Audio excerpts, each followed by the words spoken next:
Hello, ladies and gentlemen. Welcome back to Brain Gist. Today, I want to address an important question, and that is whether or not napping is recommended from the point of view of a clinician, and how much napping should we have in the daytime, and what time of the day is the best time to nap, if at all we should.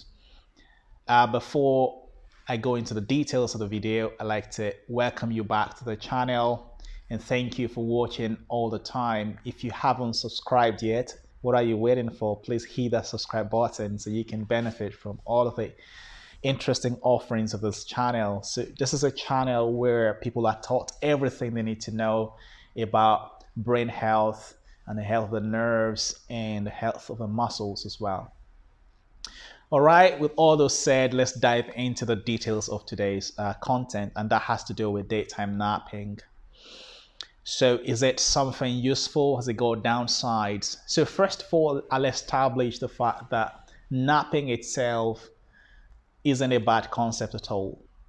The reason why people will want to nap in the first place will be either that they feel they haven't had enough nighttime sleep, perhaps because they are struggling with sleep, or that they didn't have enough time to sleep the previous night, and they thought they could just catch up on some lost sleep in the daytime in order to maintain their energy levels, maintain their concentration and attention and all of that.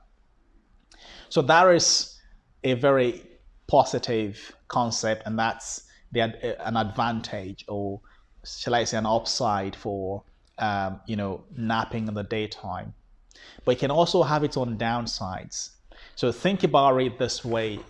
Think about you being hungry and someone preparing you your favorite dish. And then just before they finish preparing the dish, you're so hungry that you can't hold on anymore, and you decide to snack on something else.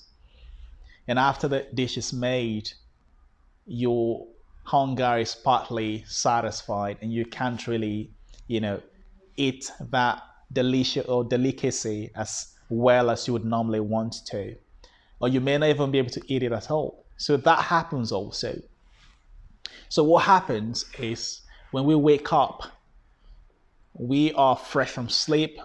And at that time, hopefully, that's the time our sleep drive or sleep pressure is the least. And as the day goes by, we'll build what we call sleep pressure over time. The longer we've been awake, the higher is our sleep pressure. And we rely on this sleep pressure to help us fall asleep eventually the following night. Because as we go through the day, the sleep pressure rises, and then at nighttime, that's when the sleep pressure is at its highest, because we beat that through the day. And that helps us to fall asleep. So that's not the only factor at play in deciding when and how much we sleep, but then that's a major factor. So what happens is when you nap in the daytime, you crash the sleep pressure. So you would need more time to build more sleep pressure for you to be able to fall back asleep, to sleep in the night. So that's the risk you take when you nap. But sometimes you need to weigh the risk and the benefits. So for my patients who struggle with nighttime sleep, who have insomnia, one of the first things I do is to take away the daytime nap so we can build the sleep pressure to its peak and maximize the sleep pressure, so that eventually when they go to bed in the night, they have enough sleep pressure to drive them into sleep and help them stay asleep for the desired period of time. Now, occasionally when people have to nap, what are those situations when I actually recommend napping? Now, some people haven't slept well the previous night for whatever reason. Now, if it gets to a critical point when they think they are so sleepy that it becomes dangerous to themselves or dangerous to society, then in that circumstance, then you would certainly recommend napping. So for some people who are going to be driving, for example, and they're so sleepy, it may not be safe for them to drive in a sleepy state. So in such a situation, they may nap. So if they get to nap, what time of the day is the best time to nap? Now, thinking about what I said earlier, that you would need a sleep pressure to be at its highest when you're about to go to bed in the night. So you want to make sure your nap is as far away as possible from your target bedtime in the night. So in general, I recommend people nap before 2 p.m. so that you have enough time. Let me assume that most people go to bed at about 9, 10 p.m. You would have another 7, 8, 9 hours to build your sleep pressure. So it wouldn't be recommended to sleep or to nap later than that.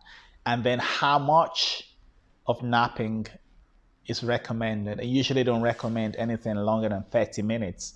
So 30 minutes is good enough for you to nap and have some refreshing from the nap.